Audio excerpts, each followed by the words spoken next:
This free step-by-step video comes to you directly from Haynes, creators of the world's best repair manuals. Fix your car or truck the right way with our accurate and reliable information at your side. You can complete more than 200 jobs on this vehicle when you purchase the complete online manual at Haynes.com.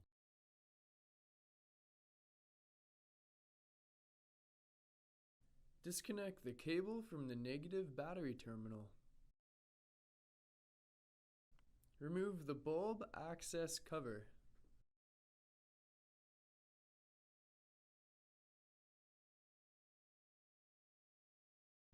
Rotate the bulb counterclockwise and pull it out of the housing.